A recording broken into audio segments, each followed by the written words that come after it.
Paranormal Punches is part of the Podbelly Network. Go to podbelly.com for more great podcasts. Hey y'all, this is Frank the Bigfoot, and you're listening to the Paranormal Puncher.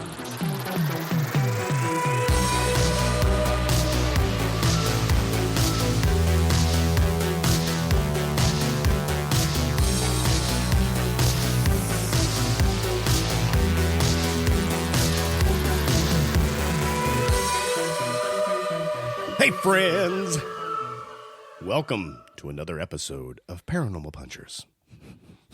I like it. I like it already. I'm Mark. I'm Alicia. I'm Nash. I'm Dave. Man, on this episode, we're going to talk about Corny, the Irish poltergeist. Mm-hmm. Now, this was a topic submitted by Kevin J. 2 years ago. Okay. Sorry. This is about on track. Yeah. Sorry, buddy, but hey, it's finally happening. Right. In fact, I feel like I just unearthed his list he sent. So, Kevin J., you might be hearing everything you requested 2 years ago popping up here this year. Right. That's dedication. Staying with the show till he heard his topics. Right. We're going to talk about that. And on the second part of the show, we have a listener paranormal experience. Pretty intense. Okay. One, I won't give any spoilers away, but have you ever heard of the staircase phenomenon? No. Where staircases just randomly appear in the forest? That's so weird. Yeah. But let's kick it off with Corny, Okay. the Irish poltergeist. So Corny was a poltergeist that haunted. Yeah. He was an Irish. Irish poltergeist. Was he Irish? Yeah. He haunted the A family in Dublin, Ireland during the mid-19th century. The address of the house, as well as the family's name, is a mystery, even though we have, the story of Corny's antics. He let his presence be known to the family and their staff, but only showed his spectral body to two people. The first, who died from fright, and the second, a 7-year-old boy, and he described him as a naked man with a curl on his forehead. I mean, Corny should have been arrested. I know. Yeah. And this is in quotes, a skin like a clothes horse, which was meaning he was very pale. Okay. I've never heard that term before. know. I kept on reading it over and over and over again, going, "What is that? Am I reading this right?" Clothes I know. horse. Is it like something you toss your clothes over top? I don't know. I don't know. But I don't know. I didn't look that up. I should have. Dave? What is a I clothes wonder horse? if anybody. Yeah. That's right. Google. See what I can find. Now, I'm going to start with kind of like how he... It is kind pretty of- messed up that he appeared naked to a naked- 7-year-old boy. I know.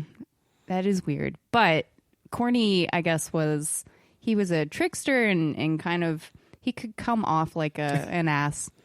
So, He was a prankster, Yeah. kind of a jerk, kind of. yeah. So I'm gonna talk about like how he first started with this family, and then we'll talk about his different antics that occurred. Okay. Now, Corny made his presence known to the family by sounds at first. So their name is, they're going by Mr. A, Mrs. A. Like, we don't know what their actual last name was, but I think it started with an A. Right. Was it like in the Holy Grail where they were in the cave and it finished with the story? Maybe their name was. Yeah, maybe. What? Monty Python and the Holy Grail. Okay. Joseph of Arimathea. Okay. For some reason, I thought he was going back to the Last Crusade I know. movie. I thought he was like trying to fit in another jab at me. Right. I know. On that. No. Okay. I could though. Don't worry. No, don't. Sorry, Alicia. Continue, It's okay. So Mr. A, he had sprained his knee really bad, and he had to use like a crutch to get around. At night, he would leave it resting by his bed. One night, his wife woke up and she heard someone walking in the lobby and heard a thump, thump, thump. So she assumed he had gotten out of bed and was walking around with a crutch. So she struck a match. The crutches were where they should be, and the noise suddenly silenced. From then on, strange thumping would be heard around the house. Right, so Corny's going around mocking Right. this Yeah. dude Yeah. and making the same kind of sounds that the Yep. gentleman does with his crutch. I mean, this guy, Corny is not winning me over just yet. Right. No, not yet. I don't know if he will. Right. Yeah, I don't know if he will. He's already started off showing nudity to a small child and mocking people. Well, I don't think he started out with that. I don't know when that happened because I only found that like everything he does, you can just hear his voice or see things that happen. You don't actually see him. So I don't know when the naked body occurred in this story. So I just wanted to put it out there that he did show himself, but he showed He did show himself. Yeah. He's a shower. Right. From that point on, Corny commenced to talk. He spoke every day, usually from the coal cellar, which was off the kitchen. His voice always sounded as if it came out of an empty barrel, but very distinct, like they could understand what he was saying. Sometimes it came from the coal cellar, sometimes from the cupboards, under the beds, or even the bread tins. He was very annoying and liked to play practical jokes on the servants, and they were absolutely terrified of him. Okay. I have a question. Sure. So we're talking about the coal cellar, the voice coming from the coal cellar. Now, the stories that I was looking at didn't refer to it as the coal cellar. Really? They called it the coal hole. Okay. Well, okay. So I think there is a hole that you can obviously coal in? throw the So you can just get the coal out. But it's in the cellar, I thought. Yeah, that was my kind of, because I was like, where in the world is a coal hole? Yeah. And then I thought, then I started to snicker. He started to giggle. Yeah, I started to giggle a little bit. And I was like, oh, it came from his coal hole. but then I was like, well, where in the heck is the hole? Well, let's see. What are we? 6 minutes into the episode. It was a long And this setup is for where me we're going. to get to that. Yeah. Anyway, so so this was like one of the more popular stories that I was seeing about this, but so he was said to tease the servants, and they would sleep in the kitchen. That sucks. I know. Well, I think the kitchen was the warmest part of the house. Because it had the stove. Yeah. But he would sing at odd hours or pull at their toes, like waking them up. Unless it was like in the Willy Wonka movie, where all the old people had a bed in the one room that was Right. living room and kitchen. Yeah. Okay. Could be. They were A's. So wait, sorry, I was It's okay. looking up pictures of coal holes. Okay. Whoa, Dave, this is a Wow. family show. You said, if I heard you right, that they were so scared that they started sleeping in the kitchen? No. They slept in the kitchen. Okay. Okay. And then he was teasing them so much that it was actually hard for Mrs. A to get them to stay at the house. Okay.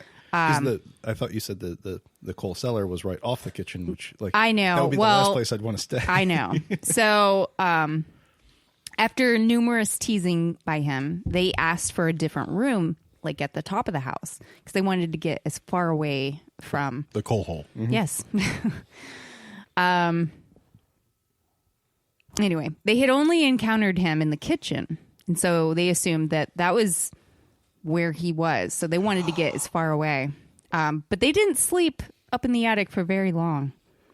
They chose to go back to the kitchen because he kept them all awake by flinging open the doors of a cupboard and shouting.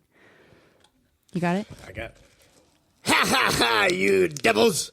I'm here before you. I'm not confined to any one place in this house. Because he's inside the tunnel. Yeah. That's my gag. Now, My joke for the day, everybody. now I didn't see when he was said that where the voice came from. Did it come from the cupboards or was it just all around? No, it came from. Well, they said the one story I found. They said a cupboard door was flung open, but I Right. think it was probably That's like right, a from the wardrobe cupboard. or whatever is up in the attic. Gotcha. So, Gotcha. but I think that's where it was coming from. I was just thinking that because the A's, it was the A family that lived there. yeah. And it was their coal hole. So it was their A-hole. Man, how long do you think It you took worked that me out? a while. The whole ride over here, yeah. you were working that out, right? Working on the A-hole, yeah. The whole ride. Wait a minute, what? Yes, you were. Oh my gosh. So let me give you another servant story. One day, a servant was preparing fish for dinner. She laid it out on the kitchen table, went looking for something like in another room, or she even turned around. I'm not sure. And when she returned, the fish had disappeared. So she became very distraught, like bawling, like, oh my gosh, they're going to think I am responsible for this. And then she heard the voice of Corny come from the coal cellar. There, you blubbering fool, is your fish for you? And the fish at that point was then thrown out onto the kitchen floor. Wow. Yeah. From the a-hole. Yes, from the a-hole. Yeah. Nash. So Corny, he was continually tampering with the doors and straining locks and keys, like to the point where they were breaking. And he also liked to toss everything in the kitchen cupboards out onto the floor. Like salad? You wouldn't keep salad Wow. in the cupboard. You wouldn't keep salad in the I cupboard. made Dave No. laugh. That was everybody listening. I give a slight nod to that one. It was impromptu, I know, but you know. Well, and there was one specific cabinet that Corny didn't like anything in. So, like, they had a really hard time keeping anything in that cabinet. People would bring presents of vegetables or bacon, and Corny would steal them and hang them up like Christmas decorations around the kitchen. Why? I don't know. Why wouldn't you do that? That's what we do in our house. every Oh, okay. day. Hang bacon all around the kitchen, lights, And carrots. occasionally, fruit and vegetables would disappear, and then they would reappear, but getting pelted at visitors. So, That sucks. I know. So one night, Corny, he announced to the family that he was going to have company, and if they wished to have water, they should draw it before going to bed. They heard 5 or 6 distinct voices that were coming from the coal cellar that night, laughing and calling to each other. And the next morning, the water in the tank was a sooty black and undrinkable. And there were sooty handprints all over the bread and butter that had actually turned moldy. So, He had a party. yeah, he had a party, but he ruined everything. Well, that's what happened at the party. You know, he was down there. Yeah. They were having their ghostly thing, grabbing the butter and bread. I know. I don't know what. Maybe they got hungry. Yeah, the poltergeist, I don't know. you know? Who, yeah. Can't understand their kind of Right. parties. Who knows? Now, have we had any other haunting experiences where they invite other ghosts over? Like, I don't. I think don't No, I think think Corny's so. the I think- first to throw a yeah, party. Yeah. I know. I mean, but I picture him sitting down there by himself doing voices. Right. Right. You know? Yeah, he could do that too. Right. You know what I mean? But Matt Mercer. right. Right, exactly. Now, apparently, he had his likes and dislikes. He appeared to dislike anyone that was not afraid of him, and he would not talk to them then. So, like, if they were trying to get him to say something, he would be like, nah, I can tell that they're not afraid of me. I'm not going to speak. Now, an uncle, Uncle Richard, he had a really hard time getting him to speak because he wasn't afraid. So he took a kitchen poker and banged at the door of the coal cellar, saying, I'll make you speak. But Corny wouldn't. The next morning, the poker was found broken in 2. I know, Nash, what you're trying to put together, but don't. With poker and the coal know. hole, And I just Richard don't and do it. A-hole and Just don't do it. Poker, it's This is formulating. a- It's working. Oh, no, I could see it in motion, and I didn't like it. Wait, I'm like- that sounded wrong. Now, Uncle Richard, I guess he used to wear spectacles, so glasses, and Corny would call him Four Eyes. Corny, he would yell out the nickname whenever he passed the coal cellar hole. Hey, Floors! Not sure why Corny sounded like that, I but know. that's what happened. Now, Uncle Richard, he came to sleep one night and complained in the morning that the clothes were pulled off of him. What? And I don't know if it was clothes or like bed sheets Right. or something like that. It was that kind of party. I know. Corny, he told the servants in great glee. I slept on Master Richard's feet all night. Everybody, all our friends in Ireland, I know. I'm so sorry. this is the best I got. That's it. Yeah. Now, visitors, they would come to the house to ask questions to Corny to see if they could ascertain his past life. When he did speak of his old self, he usually told him he had been a bad man and that he was being punished. He also liked to embarrass guests by revealing things about them. For example, a medium once came to talk to him, and he called out, "Hi, you old crow! What gives you the right to come to talk to one such as I? I have a daughter living in town You have a daughter living in town whom you've never acknowledged.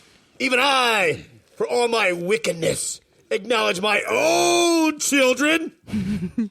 Now, another visitor, he also was, joshing with them, but revealing. "What are you giving yourself airs for, you old baggage?" Just so everybody knows, I cut the bottom off a water bottle, and that's what I'm talking into. Right. I think I cut my lip. Oh, no.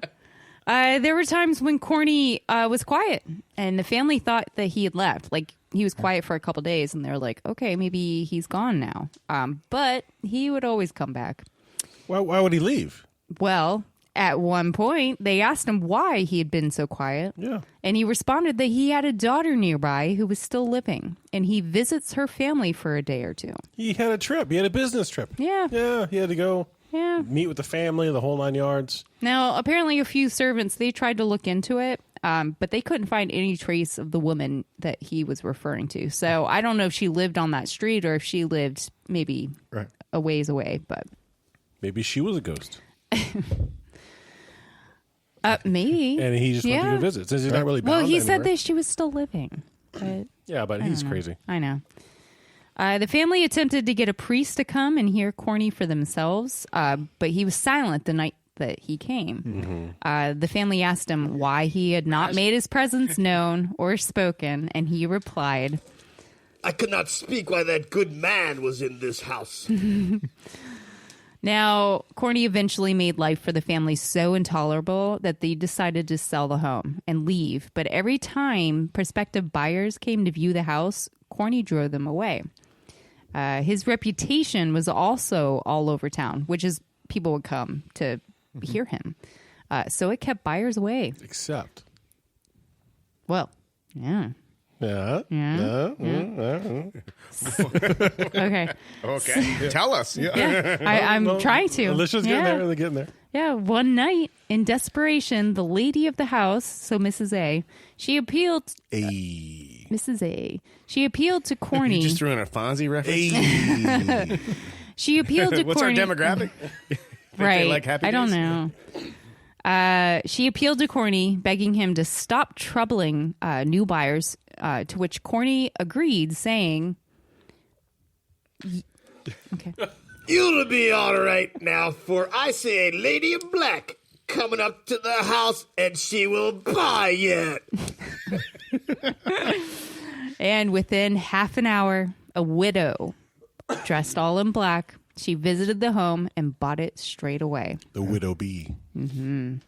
Widow B. Yeah. Now, from True Irish Ghost Stories, which I think was a book that I found. I can't remember now. Here's a quote from it. "Possibly Corny is still there, for our informant looked up the directory as he was writing and found the house marked vacant." So, you never know. But anyway, do you guys have any information on who Corny was? I don't have much other than I'm thinking that he was really misunderstood. Well, I thought I came across something that Corny used to be an old caretaker of that property, that house. Yes.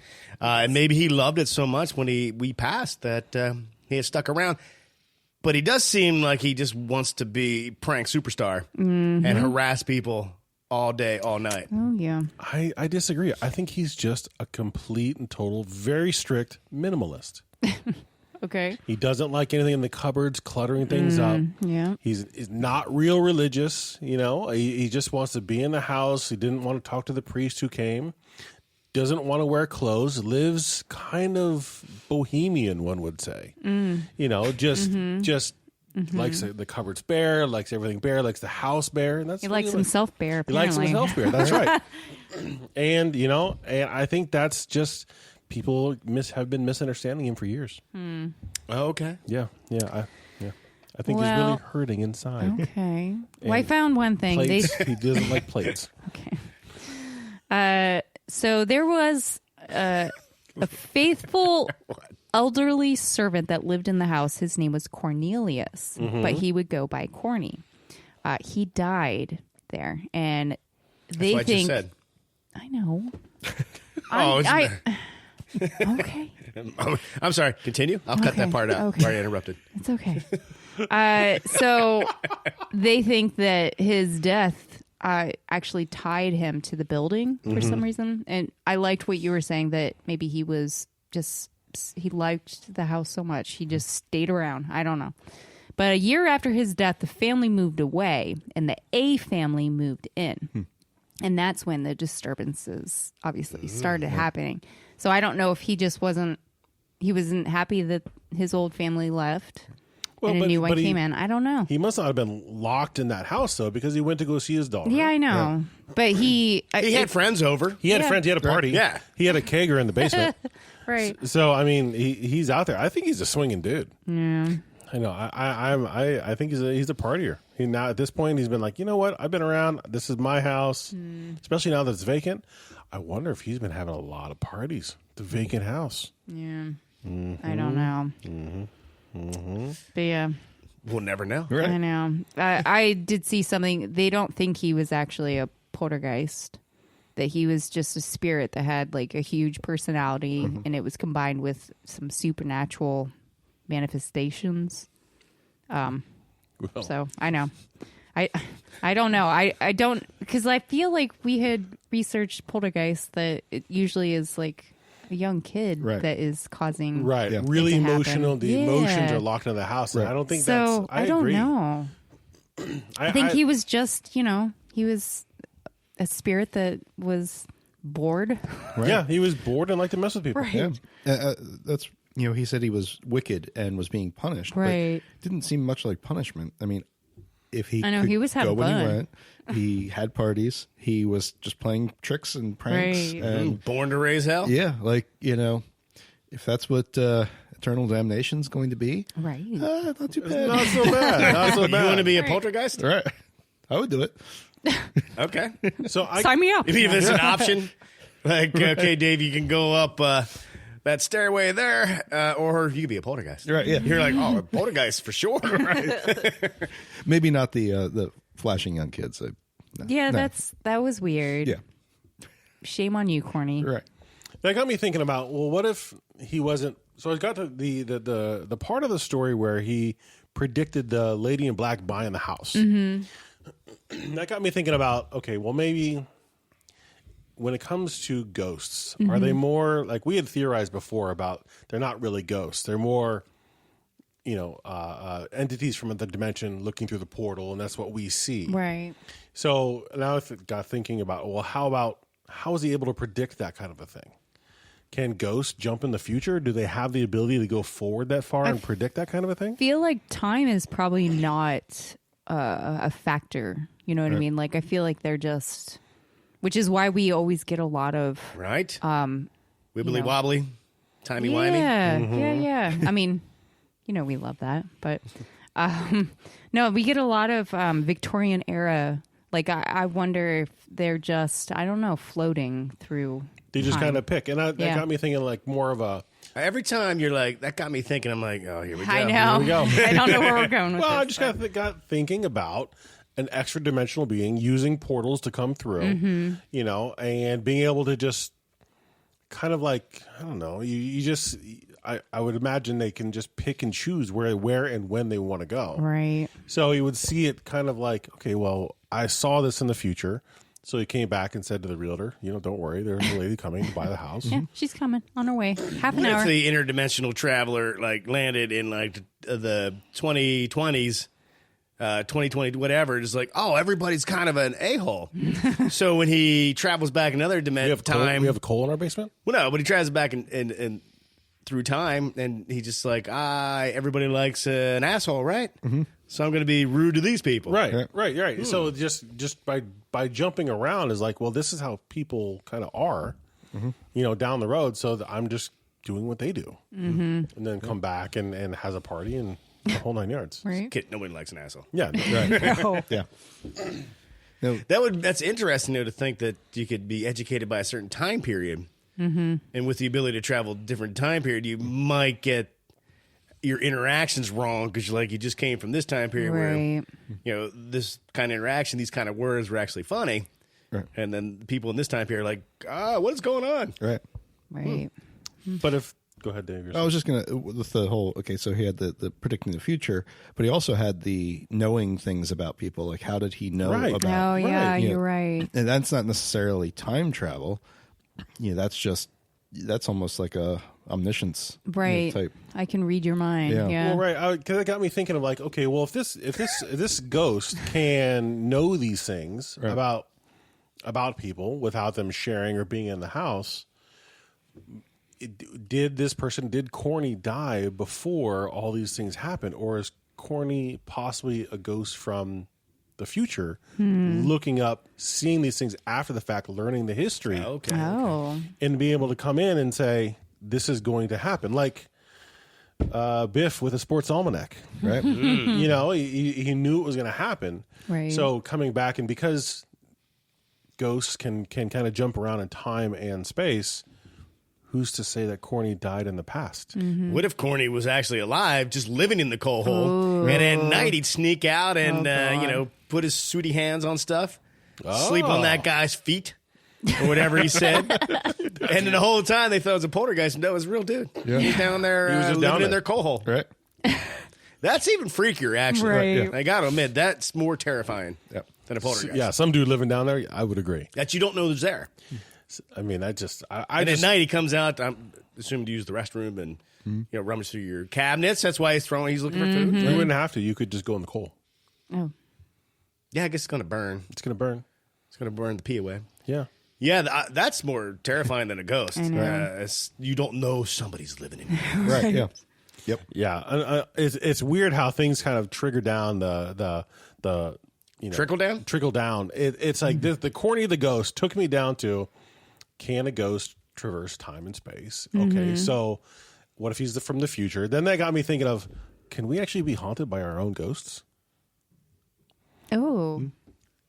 Because if that's the case, if they can jump through time and space at will, then when we pass, our ghosts would be able to jump through time and space, so therefore then could haunt us. Why would you come back and haunt yourself? Why would you prank yourself? I would do it just to prank myself. That would be the only reason to do it. I could see if I could come back and then traverse to people I know. Right. And then Right. I can ultimately come over and prank you. Or you would know all the But I decisions. wouldn't prank myself. You would Right. you would know all the decisions your past you would make. So try to avoid the bad ones, and then screw. Well, I would go, if I could do that, I'd go back to in the early 2000s, tell myself, invest in Netflix. Right. It's going to be something. That all the concept is almost like the premise of the movie Tenet, and Man, I couldn't kind get of. through the first 10 minutes of that movie. and so like you have the alternate Is it path good? walking backwards in time, Right. At the same time you're going forward, so you actually could meet yourself Oh. at times, but you're both going in different directions of time. And you're naked. You're right. So, and you're With naked. a curl on your head. What if the boy ended up being his grandson? Or I don't know. That just took me into this whole thing of like, Or the 7-year-old boy was corny. maybe he was Corny. Who knows? But that just got me think of, what if he's pranking all these people? If I was a ghost, I would probably prank the heck out of my own family, me especially. I mean, that says so much about you, Nash, that you would come back and prank your own family. Yeah. That's pretty, That's awesome. I would love to do that. sort of cruel. Oh, it's years of torment. Years of torment. Oh, boy. And that's why I'd be coming back, you know. Okay. Yeah. I don't know. That just took me down some rabbit hole where I got to think about time and space and ghosts and what can they do, and this situation where it's like, he's not a bad dude. He just likes to screw with people. Mm-hmm. What if those people are his was his mother and father, or or his grandparents who were strict to him when they. I don't think they were. But he wasn't born at the time. But he was like messing with them. Right. A future ghost coming back. So Now, you said the two people that saw him physically, the one was the 7-year-old boy. The other one died of fright. Yeah. So what if that was the guy coming? He's going, from the future and meets his current self, and you can't do that. So it causes the annihilation, and the guy dies of fright because it's actually him. Right. right. Ah. Right. It kind of creates the endless loop. Right. So that got me thinking. That got me thinking about Dublin itself, and it got me thinking about druids and the spirituality of Dublin and the putting skin around Guinness. Dublin and Guinness, and how there are so many places in Ireland that are called thin places. I mean, I have a list of 8 of them where the thin places are they're so beautiful that where the reality actually touches heaven. So that would be the place where the veil would be at its thinnest. Right. They're all over Dublin. And so they got me looking at druids and how long have druids been around. I'm telling you, this goofy little Corny the Ghost took me down this rabbit hole in Ireland about ghosts and how easy it is to cross through the pudding skin and come through. And I just, yeah, it was a good time. So when you die, just know that you should go back and prank yourself. God. Because There we go. you know your sense of humor. This entire story was a lesson. That's right. So when you die, go back and prank yourself. Yeah, that's right. That's right. You're just going to piss yourself And off. now you know. You already know. That's right. The more you boy. know. And on that note, we'll take a short break and be right back. And we're back. All right. Corny, the Irish poltergeist. That's a heck of a story. Time traveling, spectral potential entity from another reality. Oh, boy. Only on this show would you get that. That got me thinking. He showed up and went, oh boy. Anybody? Quantum leap? Nobody got quantum leap from that? Oh, no, I love Quantum Leap. I used to anyway. Haven't seen it for a long time, but that was one of my favorite shows. I Sam don't think Beckett. we saw that one, which is weird. All right. My family liked weird stuff. You've never But- seen Quantum Leap?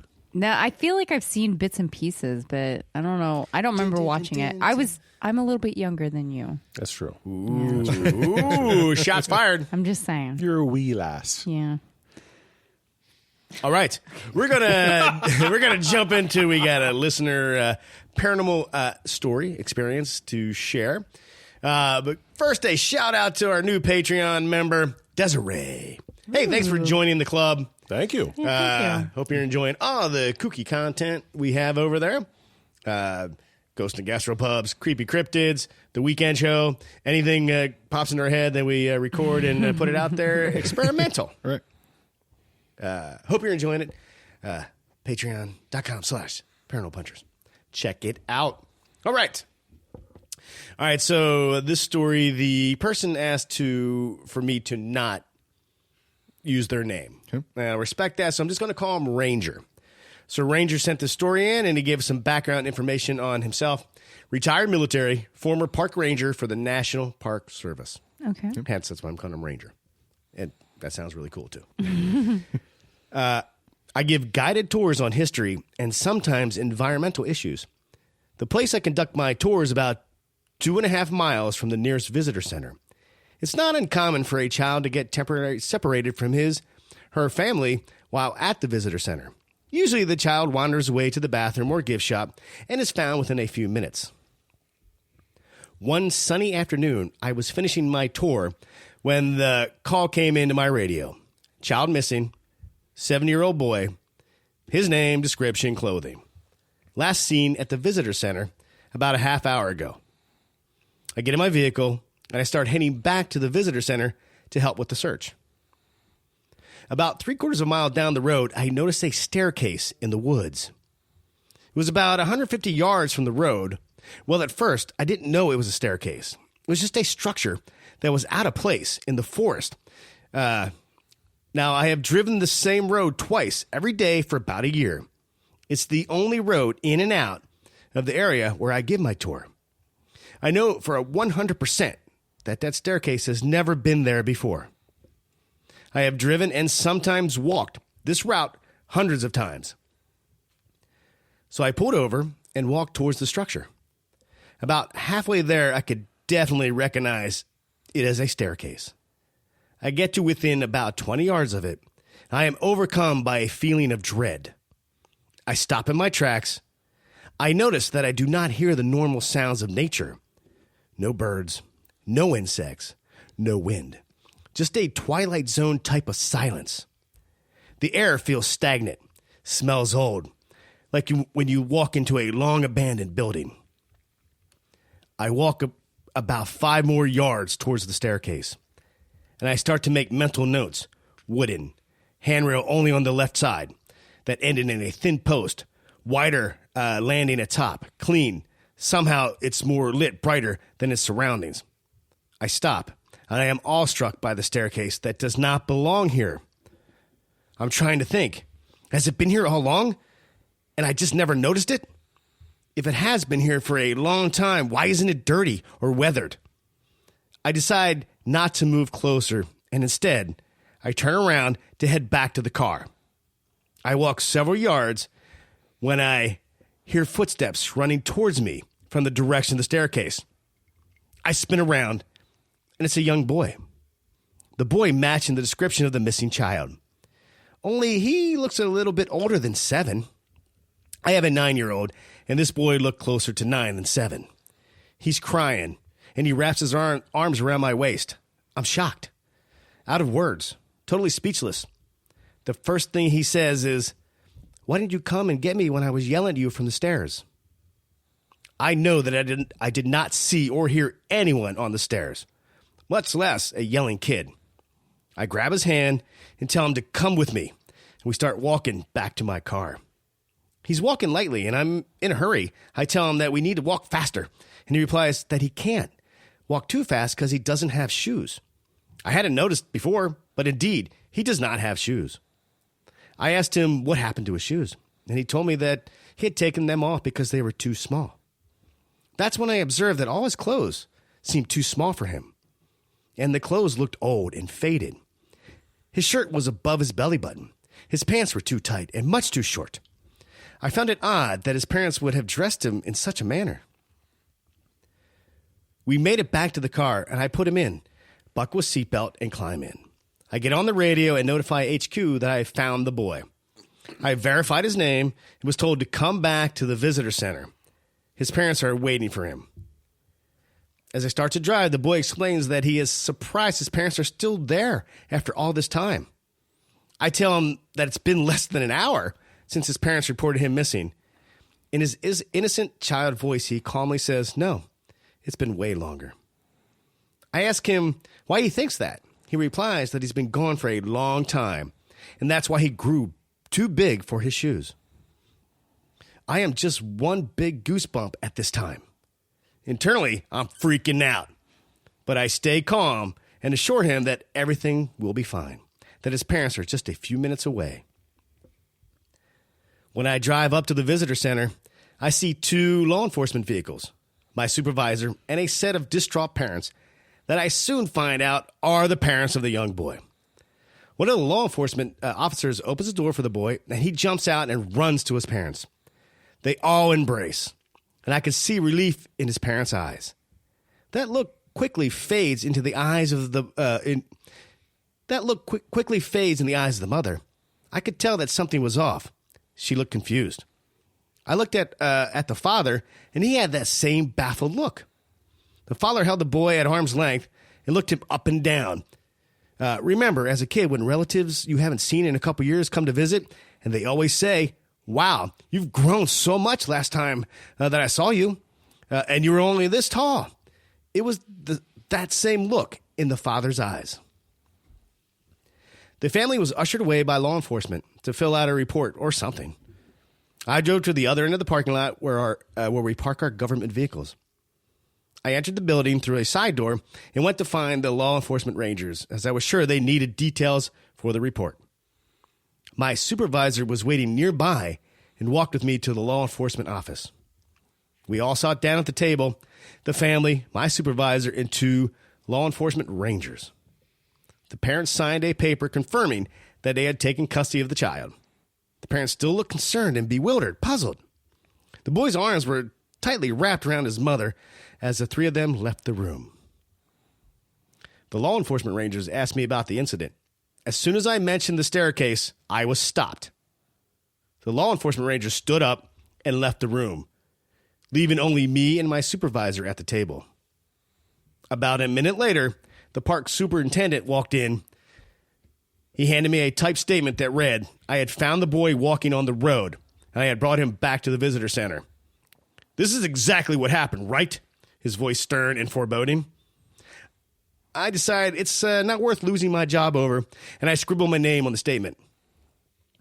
He and my supervisor tell me never to speak about any of the day's events. I walked out of the office and pretended like none of this ever happened. And no, the staircase was not there the next time I drove by. Oh, my God. The end. Wow. Wow. Holy moly. Yeah. Number 1, Ranger, thank you for sharing your story with us. Yeah.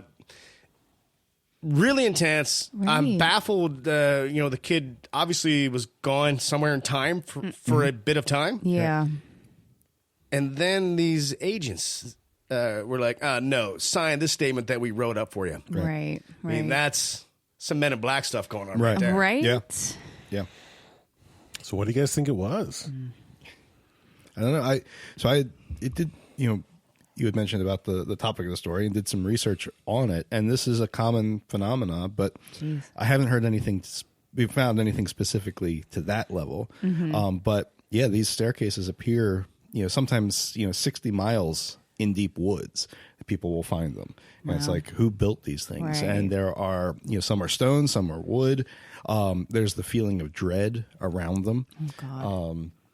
And they're in all kinds of countries. America, Germany, Brazil, Portugal, and the Philippines have all reported this same phenomena. Do you think it's something out of time, or do you think it's go with me, like an alien, like masking the entryway up into their ship because it's a familiar. Oh, a staircase. Right. It's familiar. Right. It's not like some foreboding, space ramp into a ship. Right, but you still feel like you shouldn't go any farther. Maybe not everybody. The kid, No. maybe he didn't feel, or maybe he found a staircase closer to the visitor center, and this is where it dropped him off. Right. 2 years later. Right. Right. And so what I found didn't have anything about the time aspect of it. So that's new to everything. But the the concept of these stairs just appear and go up into the canopy to seemingly nowhere, and that there's actually very few pictures of them. But people, when they go to get close, they're like, they might take 1 or 2 steps, but they never want to go any further than that. There's a foreboding of don't go up these stairs. So it's and also there was another a guy who was search and rescue in a park, and on his first day on the job, they were going on a search and rescue activity, and he saw a staircase, and his team was like, "Yeah, you see those? Just ignore it." And What? He was never supposed to talk about it. And Wow. it just was assumed fact that those things are there. Weird. That's bizarre. Would you, if you were in the woods taking a hike and saw a staircase, would you walk up it? I don't know. So the one guy, he said he went up to it and he was trying to shake it, and it seemed very, very sturdy, which would be the first thing. Like, okay, if I'm 30 miles in the deep woods and this staircase is there, my first thing is going to be, okay, yeah, climbing it's a death trap, not because of supernatural, but because What's holding it up? Right, yeah, exactly. But he was trying to shake it and he could not move it. It was sturdy. And then he took 1 step up and he's like, I shouldn't be here, and left. So Okay, good call. It'd probably be the same thing of check it out. Right. And Do you think it would be something that as a kid, your fear factor is turned off a little bit? You might be You're totally innocent of all of it. Yeah. Fear is a learned. That's not it would a look learned like thing, fun, but- something cool. Let's climb up it. Right. Yeah. You wouldn't have the fear of sturdiness, or maybe I shouldn't. That's all that stuff is learned. Right. You know, you would just look at it with an innocent with curiosity, Right. saying, what is that? And go up there. Well, another part is the fact that when you see these staircases, you know, you can tell if you came across like an older, you know, village or something, and it's the remains of a foundation. Right. You can tell that there was something there. But these are staircases that are in the middle of trees. Like these trees have not had time to grow up Right. over top of a settlement or something. So they don't have any reason for being there. As an adult, you're going to see this and be like, this doesn't belong. Whereas a kid, you probably aren't thinking that. No. And It would just be fun. It'd just be fun. And if you remember the episode, we talked about the park in Waco, Yeah. Texas. Right. I forget the name of the park. Maybe it's the Waco Park. No. One of the things we discussed was a staircase. There's a staircase, Yeah. right. yeah. And it seems to be prevalent in national parks. Right. I don't know why. Right. I have a theory. There's less. I less know. It people got you around, thinking, maybe. Nash. It got you thinking. It did get me thinking, and so the theory that I have is it's complex for me anyway. So the end result is aliens. Okay, the end result I'm is with you. aliens. Okay, Okay. Right. but aliens that have been here for a long time, and it's just pure coincidence. I started looking at when do staircases show up? When do, you know, in the forest and whatnot? And oddly enough, they show up when you're taking the staircase to Valhalla. So Okay. that's you go up a staircase before you enter those gates. So that got me thinking, okay, well, what if that staircase, and you can see those stairs and come up and still feel the same level of foreboding and not go up them, saying, you know, I'm not ready, or this is not for me, or whatever. But children can go up those stairs. If they're not fearful, they can go up those stairs. So that got me thinking about the, you know, Norwegian gods and the gods that are in Valhalla. What if our interpretation of them was gods, but what they really are is aliens. And that's Are you trying to say Thor was an alien? potentially. They said that they used to say that the Norwegian gods would walk around with people. They weren't they were in Valhalla, but they would actually come out, walk the earth. Right. Thor would come down, do some fighting, and then drinking. Yeah. With everybody. And Odin would do the same thing. They would come down and they would have their way. So what if those gods were really aliens? And the stairway is their means from getting from wherever they're at goes up into their ship. into their ship or into their dimension. ship. Or I was their- gonna say, their- could And it be they like just try to make it look like like staircase you might recognize. Correct. Or something. So it feels friendly. That's correct. Yeah, that's right. like a door, like a portal It would be into yeah. another dimension. The or stairway something. at the top of the stairway, whether you can see it or not, is either a doorway or a portal. And whether they're on a ship or they're in a pocket universe or whatever they're in, that stairway is from A to B. And they would present the stairway for something, for somebody to go up. And like the child went into wherever the other side of it was, came back down, and that was 2 years later for the kid. But for us on Earth, it was only an hour. Not very cool, though. The aliens didn't help him out with his outfit I and his know. shoes. Yeah. They wouldn't. I mean, I guess clearly fed him. Right. Cut his hair. Didn't hook him up with didn't hook him up with new shoes. Right. Who knows? Who knows? So that just got me thinking about that potential. Like the only Right. time I've ever heard of stairs in the forest, other than these stories, was the stairway to heaven, or the stairway to Valhalla, or the stairway to somewhere else. Right. And that is analogous to these stairways. Now, Interesting. to take that, you know what the aliens would look like then, right? You already have the answer. Chris Hemsworth? No. Oh. That would be okay. Who leads you from Earth up the stairs to Valhalla? You walk yourself. The Valkyrie. The Valkyrie. Ooh, Tessa Thompson. Yeah. So that that's what the aliens would look like. The Valkyrie, the women Yeah. warriors on winged horses, are the aliens. Oh yeah, punch my ticket. Here we go. All right. Cheers. To Valhalla. To Valhalla. Oh boy. I don't know. That's just the stairway made me think of that. And so it got me thinking of... It never ends. It never ends. The stairway. It was the stairway. That's how it can show up as wood. Aliens in a ship wouldn't put down a wood or a stone staircase. Unless it was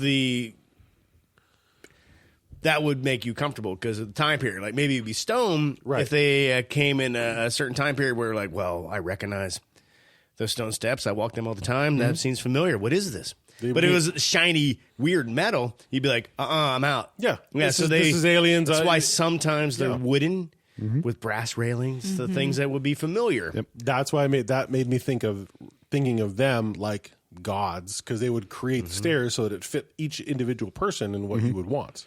Right. Is what they used to consider gods. I don't know. Not saying it's aliens. But it's aliens. Yeah. That was an excellent story, Ranger. Yep. Thank you so much Yeah. for sharing that with us. That was very, very interesting. So for the moral of the story for Ranger, to me, would be make sure you have cows on site. Oh, God. On premise. Wow, why? Because then the aliens won't take the humans; they'll take the cows. Oh. That's what cows want. I'm actually just hoping he changed enough details. You were doing so well. I know. Nash, until that. As soon as he mentioned the cows, I was like, does nobody else understand this, where he's going? The aliens want one of two things. They either take the cows or they do the probing. So give them the cows. Okay. Yeah. Fair enough. If you have a paranormal story, had an experience, and you would like to share it with the crew and everybody listening, just go to paranormalpunchers.com. You'll find all the ways to contact us and some other cool things that we do over there. All right. That's it. Oh, well, so if you like us, drop us hit us with a 5-star review on Apple, Spotify, wherever you listen to the show. It helps the show. We appreciate it, and it makes you awesome. Yep. Send us a note when lined paper and pencil. It says, "Do you like us?" Aww, check yes. Yeah. Check yes. Circle yes or no. Yeah. Do you like us? Like us? Yeah. Well, I like you and everybody listening. Thank you so much for listening, supporting the show. It's super awesome. Another excellent day with you, crazy people. And remember, if it's not weird, It's not worth checking out.